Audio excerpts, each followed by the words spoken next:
and welcome back to part 14 of Final Fantasy 15. Today, a lot's going to start happening, because we're going to start advancing with the plot again. And it's at that point of the game where once you start advancing the plot at this point, it's nothing but plots for a little while.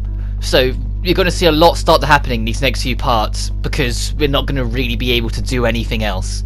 But we've got to bump in with this interesting fellow again. Aren't nursery rhymes curious things? Like this one. From the deep the Archean calls. Yet on deaf ears the god's tongue falls. The king made to kneel, in pain he crawls. So how do we keep him on his feet? You need only heed the call. Visit the Archean and hear his plea. I can take you. We in? I don't know. We take a ride? But watch our backs. Fair enough. Let's do it. So the bros know he's dodge and know he's suspicious, yet they kind of just say, alright fine, we'll just tail along anyway and just see what happens. And by the way, he has been named now, he's Arden, which is a pretty cool name, even for a Final Fantasy character. And I say that because we've had a lot of really out there and all over the place names in the franchise, so Arden, yeah, I'll take that.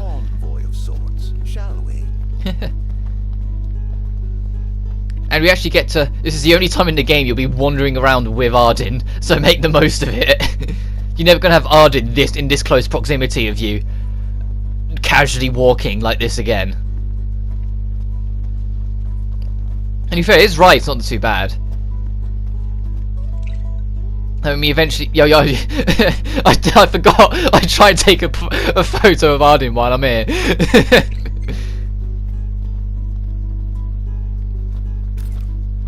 I think I actually get a pretty good one in the end. I have to go check it. Oh, so you see shirtless Gladio. Yeah, that's what I got in the end. Not bad if I say so for myself for a manual photo. But this is Arden's ride, which is pretty good. All set. Yeah, let's go. Allow me to do the honor of assigning your driver. I choose you. Take the wheel, drive Arden's car, leave it to Iggy or ride with Arden. The correct answer is take the wheel, but you can see I fight with myself for a while, like, should I ask to drive Arden's ride? And you get 500 experience if you choose it. Your car and I drive mine. With that decided, let us be off. And of course we're using in-game models, so the lip syncing there for Arden was kind of terrible. That's a weird thing that Square have never seemed to got past. It's the same in Kingdom Hearts. Like when it's in a cutscene, they do the lip syncing quite good, I think, and the face animation animates really well, I feel. And then you get to outside of cutscenes where it's like the smaller stuff, and it's just paper faces. Oh, and by the way, this is the end of the chapter. That was all that was left. That's all I left before I went and explored 2 more royal tombs. And with that, that means we're starting Chapter 4, Living Legends. This entire chapter is based at the Disc of Corphus. We'll be entering it, doing what needs to be done there, leaving, and that will end the chapter. I'm not kidding, this is a very short chapter. The next few chapters are actually not that lengthy. To be clear, this isn't a race, it is a chase. You're not to pass me. I love Arden's theme. It only plays for like 10 seconds here, so I won't shut up to play it, because as soon as he starts driving, the music stops. But his theme is great. It's literally just called Arden in the soundtrack. So it's very easy to find. But he lets us know that this is not a race, it's a chase. Essentially, you have to stay behind him. Don't try. If you try and overtake him, he will just speed up. You won't be able to. All you really need to do is hold down the accelerate and just pay attention to when he turns, and then just hold left or right on the control stick when he turns. So then Nox takes the turn. If you get too far away from him and lose sight of him, it will game over you, but it's never happened to me, so I don't know how far away is actually far away, other than obviously taking a wrong turn. What's His Highness's opinion of this Arden? Arden? It's Arden. He's nothing more than a creepy old dude to me. You hit the nail on the head right there. Well, that's why we came up with a plan. Gotta watch our backs the whole way. Yeah. The thing is, I won't say too much on it just in case, but if you've watched the film Kingsglaive, that's based between chapter 1 and chapter 2, But they come with you already kind of know who Arden is. Behind the wheel. Stop if you need to, alright? You know his identity. His identity will be properly revealed to us in not too distant future, so I might talk about it a little bit, but it's like, So, any havens they try and build up the hit mystery, but if you're keeping up the advertisement, you almost definitely watch Kingsglaive and the anime Brotherhood. for your back. Can't we at least And so the mystery kind of, not falls, but is dampened, because you already know bits and pieces because of Kingsglaive. Also, that's it. No And here's the interesting part. Dare say you had knocked with no checkout time. This is the interesting part. When you get here, they say, let's call it a day. We continue on to Carthus. The Archean's not going anywhere. Neither are we under your stewardship. we make camp with Arden! Oh no! Might as well get the tent up. Oh, I'm afraid I've never really been one for the outdoors. I shall foot the bill, so let us stay at the caravan over yonder. Look, you might as well, because it's the only time in the game you're going to be able to have any kind of camping environment with Arden, even if it is very early, because the day's only just started and we're camping. This is a weird shot. This is quite funny. They're all kind of sitting around as Arden paces and probably talks shit, like his usualness, and all of them are just kind of like keeping away, letting him do his thing. And we even got a fancy photo. if you'd rather not be in photos. Oh, I don't mind at all. Snap away for His Highness's collection. God, imagine like Nox just looking back on this, looking back on all the photos. It's like, oh, and there's a nice picture of us together. Oh, there's a nice picture of the scenery. There's Gladio without his shirt on, and there's that guy. Move on. Oh, there's a picture of the cart. Anyway, to continue, you have to actually find good old Arden, but there is a radio broadcast here of Luna Freya talking at certain parts of her life. They're reusing old broadcasts to try to kind of make a point for Luna Freya, since they all still think she's dead. Which is why she sounds younger, because she was probably a young teenager, even if not maybe like 12. And of course, this is a Japanese game, so the moment someone's under the age of 15, they have a very, very childish voice.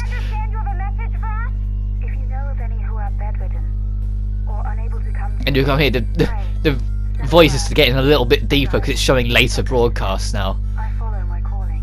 I will not halt my steps for anything. I will not halt my step.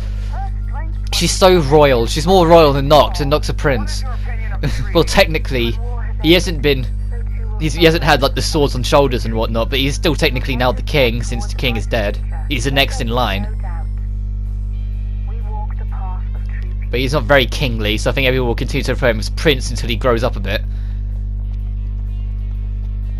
Morning. Sup? Gladio will be hanging around the armory. I checked, but I don't think they actually sell anything new or anything worth buying at the weapon shop. Which is quite weird. Like, they're very they really want you to go out and explore to find all the extra weapons and do things like that. And don't worry, if you don't, it's not a biggie. You can still survive quite capably. They just kind of want you to do it. What can I do for you? This is when I notice how broke I am. Come again. So we've got very little gil because I haven't been doing the hunts. Warn you, we're about to pass the point of no return.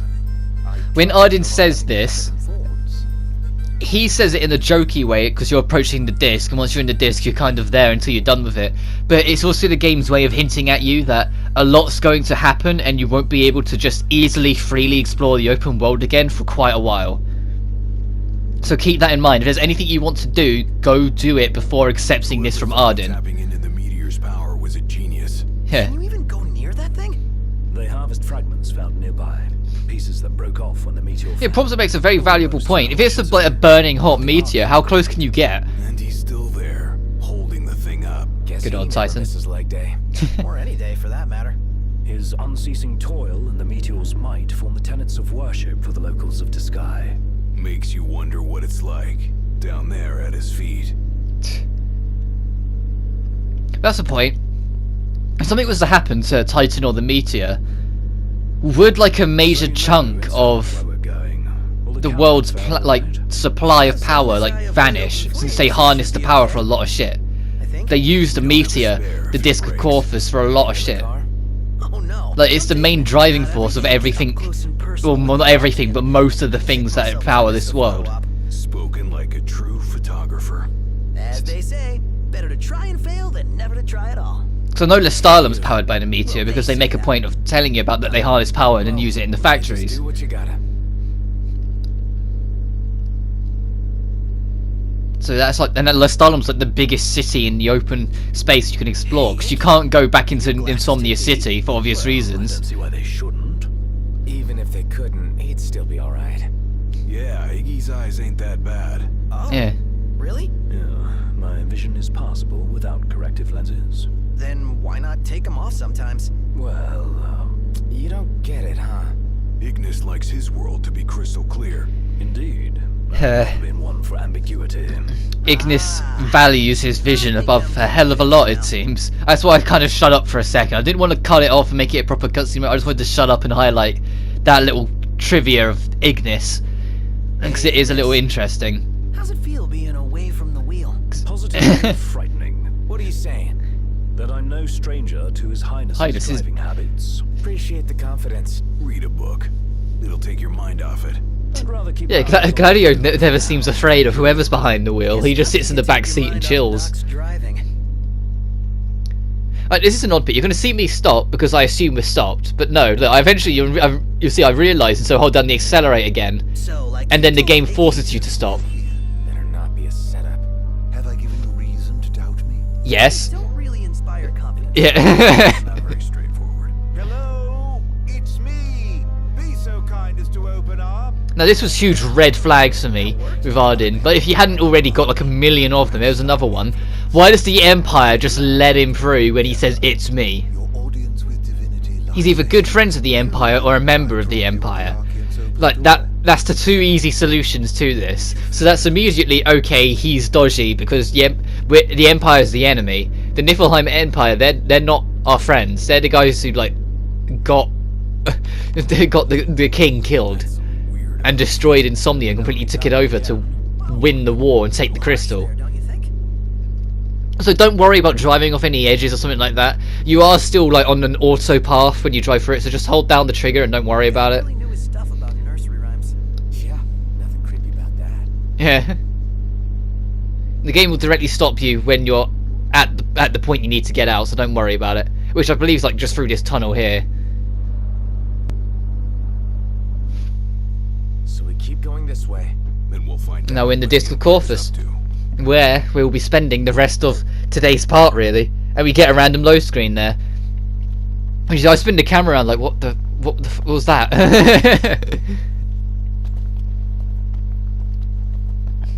Because I wasn't expecting a random load screen to be there. Like the game's usually not that bad with loading. It's only bad with loading when you quick travel. I was going to say quick teleport, but it's like, well, that's not right, so I had to fix myself then. But when you come over here, there's a royal tomb just kind of sitting out in the open, look.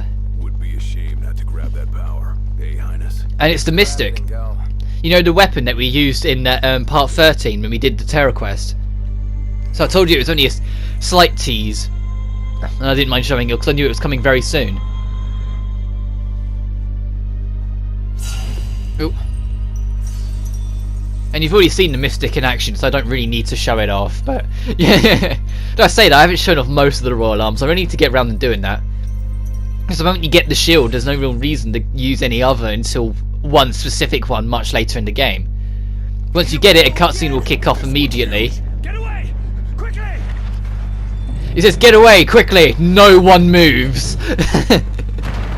But we're about to get our introduction. Ooh, to the first god. Knocked! I gotcha! Thanks, Gladio. No, you have to get yourself up. Mash circle, baby. Come on, pull yourself up. Yeah, I'm doing it.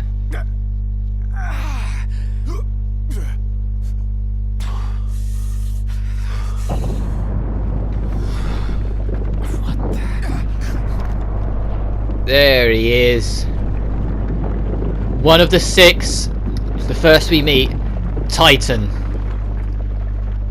And he's a big mofo. And they don't translate what he says. It's quite annoying. This is the Archean? Seems we woke the big guy up. He's trying to tell me something. But what? Knocked! Yeah, since you're not supposed to know what he's saying, that's why they don't subtitle it or translate it for you. Some of the goddesses later on, like when the game first launched, what they did was that they would speak, and then they would play it backwards, and they would only put subtitles in once Noctis understood it and you had subtitles turned on. If you had subtitles turned off, you'd never understand what the gods or goddesses said, which is a pain in the ass, which is why they changed it and just made them so they talk normally now, so like when Noctis can understand them, you'll just hear them normally. Yeah, like a parrot in my ear.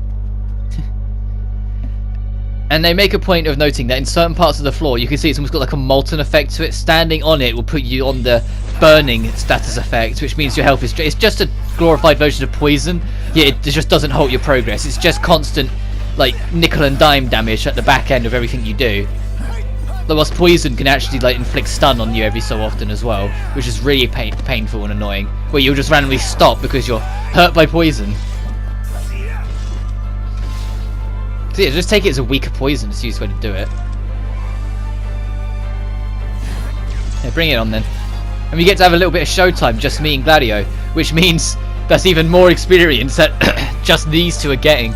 That's it. So if you go into this game and at the start you saw that everyone gets the same experience and has the same amount required for a level up, and you're like, oh yeah, I'm gonna keep it like that. Good luck. Because I don't think you can, unless you try to just straight up skip this fight, which I don't think you really should. Everyone's levels are going to be slightly different as you get through it. You might have a couple characters that are near enough the same level, but everyone's going to be a bit different. Noctis will probably take charge and be the highest level. Then it will probably, I think it was Gladio. I think it was actually went in order. Like it went Gladio, Iggy, and Prompto on my blind run, but I can't remember because that was over a year ago. And nowadays everyone's just level 120. Which, by the way, is the level cap. When the game launched, it was level 99, but an update a few months later upped it to 120. Which, when it first happened, seemed like a very pointless update. Because it was like, well, you could do everything you needed to do at level 99. There was no need for it to be level 120. But the Royal Edition added a few extra things, and one of them was a super boss that if you're below level 120, you're probably not winning. When I say that, I beat it at level 104, I think it was, so it's very much doable. It's just very, very long and hard. Now, I've got the video on YouTube. It's like the 50-minute long video.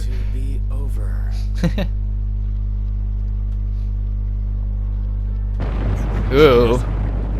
Of all the places to get Trevor's, like that's the worst place to get it, and also the worst place to get a headache. Of all the times, let's hurry the hell across.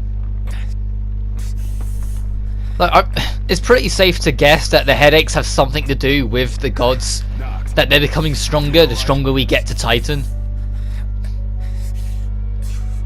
Also, I find it kind of weird that they played a normal peaceful dungeon music when this is really not a peaceful situation. Like, I would have thought they would have played a more intense theme for this. What's the big idea? Save it. Get to solid ground first. Faster. Calm down. Yeah, don't panic, Going Nox. as fast as I can. Remember, you're a prince. You gotta act like it and be calm-headed and just get what needs to be done. It's more rocks start to break away. Almost there. Gladio does the right thing, grabs the tree. Hurry.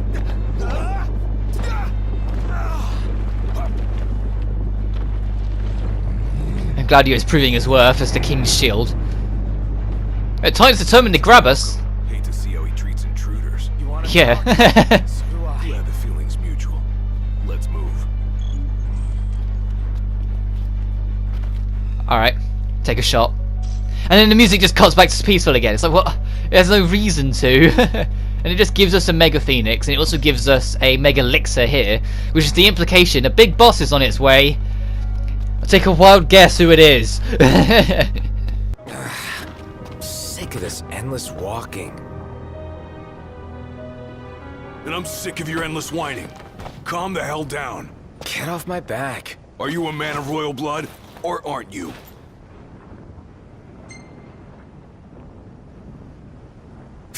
Of course I am. I couldn't forget it if I tried. What about it? I ain't saying that you've forgotten, but you gotta know something. You're not the only one who's having a tough time. We're all on edge. We Amicitia are the King's sworn shields. Guard the King with our lives. That's the way it's always been. I've embraced my duty, and I take pride in it. When you can't focus, I focus for you. It's my job, so let me do it, all right? All right.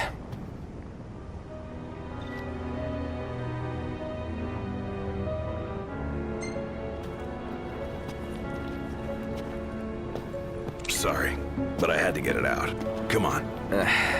And remember, don't rush ahead on your own. Hey, Gladio. Your dad, I'm grateful to him. Just doing his job. But isn't that your phone?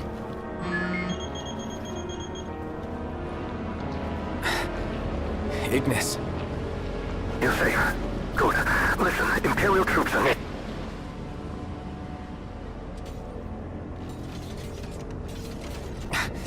Got cut off. But it sounds like we're about to have Imperial company. I decided to keep that little bit in as well, just let Ignis's phone call take over, but that cutscene that gives you a bit more of what Gladio's background is, things like that. Don't get me wrong, I love the voice acting in this game, I think the English voice acting is fine, but what was with that scene?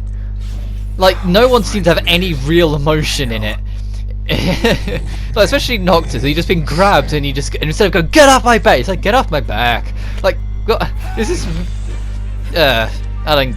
Like, the voice acting in that scene just always irked me. Like, the rest of the game's voice acting I think is great, but that one scene just always seems off to me. Like, it's not atrocious or anything like that. Like, keep in mind, like, if you've been playing Final Fantasy series a long time, you've heard far worse. But that scene just always surprised me. It was just a bit odd, like what happened there. But anyway, we've got Imperial to deal with as well, and you don't have to deal with these guys all the time because it's, well, the main treat, the main reason we're here is literally just over there in the background, so don't worry about it too much. But we have got to deal with these guys for a little bit.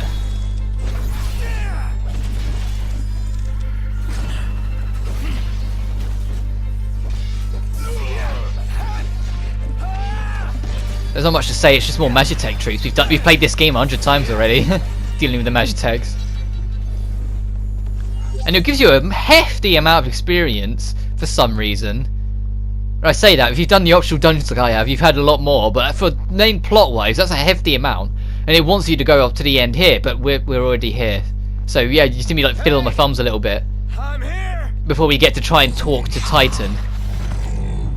Which doesn't really work.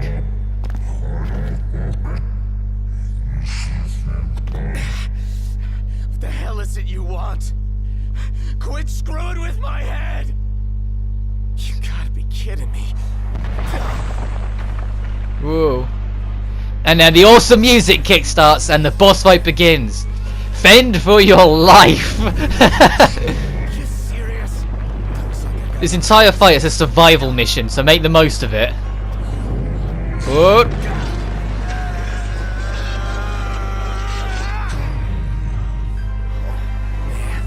The opening start of this fight is literally just survive the Titan. Don't let yourself get beaten the crap out of, and eventually Gladio will save your ass and get you to a higher footing We gotta run. to then move away. I can't have you dying here. Although this bit's a bit screwy, like you're gonna see me get punched at every single attack going up here because it comes at you and you have like no time to react. Also, yeah, I kept this bit in because the game soft crashes for like a few seconds. Like it just completely stopped for a few seconds and came back. It wasn't a soft crash because it would have completely stopped if it was, but you know what I mean. It just stopped there for a couple seconds, which is really odd. But I'm gonna let this badass theme, I think it's called Apocalypse Noctis, play for a little while so you can hear just how majestic it really is. Go, go. Damn it!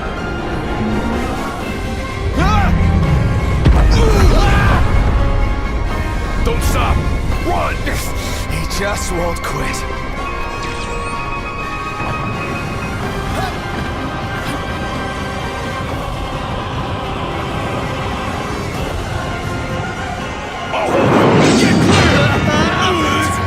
Gladio! Hurry! I can't keep this up!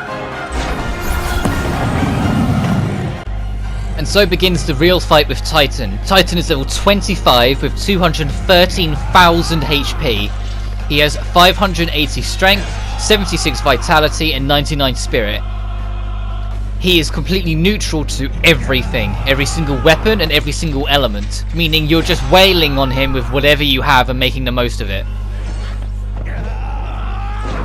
The game later on will try and make out that he's weak to ice, but he isn't, it's just a scripted thing.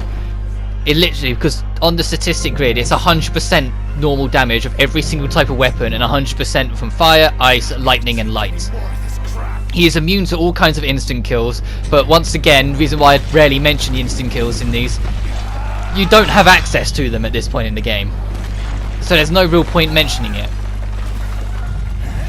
And it says destroy Titan's arm. That's how you're going to win this fight. Yes, your entire priority is dealing with the arm. Feel free to use the armor gun to get some free extra damage out of it early on in the fight, because you're going to need it, because this fight will be quite long otherwise. Because he'll keep on moving the arm in and out, and if he moves his back far back from like a swing, he'll move out of your range, so you will just have to parry and block it. But every time you counter it and throw his arm away, he will rest it down temporarily, allowing you to get some more hits in. And that's essentially the summary of the fight. This is a very simple fight, despite the epicness of the scale, the music and everything like that. This isn't like a super major boss fight like you'd see in other Final Fantasy games. This is technically a major fight, but at the same time, there's really not too much with it. It's a relatively simple fight. You would have fought tougher at this point. Also, Iggy and Prompto joins you for this chunk of the fight. They managed to get over here just in time. But no Gladio though, because he was up on the higher platform, so it'll take him a while to get back down to us. And essentially what you're doing is when you do enough damage to the arm, Iggy and Prompto will devise a strategy on how to deal with him and then do it. And you're also going to get some extra help, not intentionally, but more accidentally, by the Empire, who are also trying to take down the Titan for their own reasons. So everyone ends up joining in and injuring the bugger.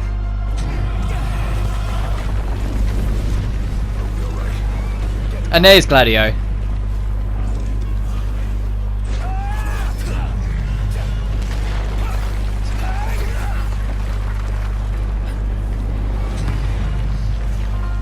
Oh, it's like the music's so awesome for what is a relatively simple fight. It's kind of disappointing almost. When you know what you're doing in a Titan fight, it's a very just basic back and forth game. It's not overly elaborate. You're not going to be spending all day here sort of thing.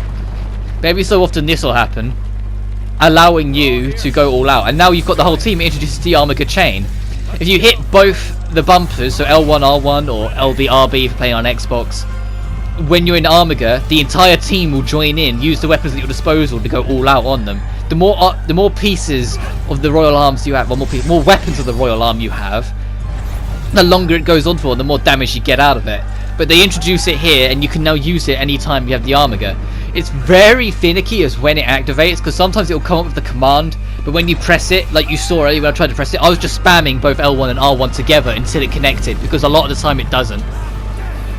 It's really dumb and stupid how it handles it, but a lot of the time it doesn't, because if you press lock on, it will assume you want to lock on and block off use of the Armiger. If you press L1, it will assume you want to use techniques, so block off the use of the Armiger. So why they decided to just they wanted you to press two buttons that both have the ability to lock off the use of the other as your two buttons to activate the Armiger was dumb as hell. Because like I said, it almost never clicks in, no matter how sturdy you press it. So you have to keep on spamming it until the game just gives it to you. This is the final stretch of the fight. Once you do the 14k within the time limit, which you will do, if you just keep on spamming and attacking, you will break it like that. Once you've done it, Iggy will use his plan of freezing the arm over to almost crystallize it so you can break through. And then you just do the finishing touch to break the arm.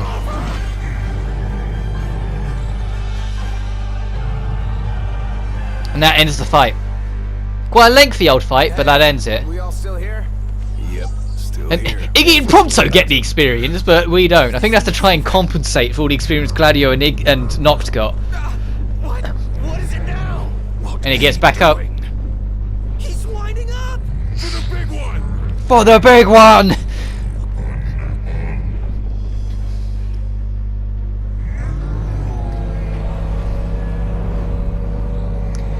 And what he's actually doing here, he's accepting defeat and giving us his power. So now we now have access to the Titan's power, which is badass. Is what we get to see that in the past, Luna Freya had come to see him, probably to tell him about Noctis's approach and to work with him. And he probably just wanted to test us first.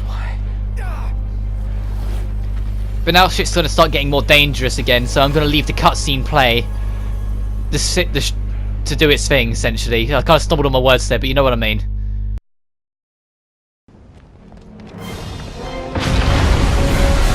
Doesn't get much worse than this.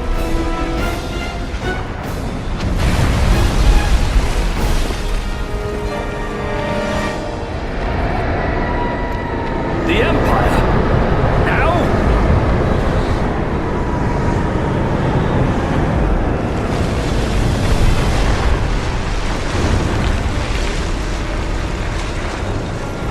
Fancy meeting you here! It occurs to me I never formally introduced myself. Izunia! Arden Izunia! Imperial Chancellor, Izunia. At your service, and more importantly, to your aid. I guarantee your safe passage. Though you're always welcome to take your chances down there. Buried among the rubble, is it? Dying here is not an option. We have no choice, Noct. I know. We now have the Mark of the Archean, the symbol of the Titan's favour. Also, I didn't mention it earlier, but I should have. Noct has got a 50% strength boost, a permanent 50% strength boost after his pep talk with Gladio before the real fight with the Titan began. So if you're struggling with the areas, once we've done with all the plot stuff, which is still for a little while yet, because Arden wasn't kidding about point of no return, might be worth tackling it then, because you'll be a lot more capable and a lot stronger to do it. But that being said, next time on Final Fantasy 15, we'll find out where Arden is taking us. But until then, you guys take care now.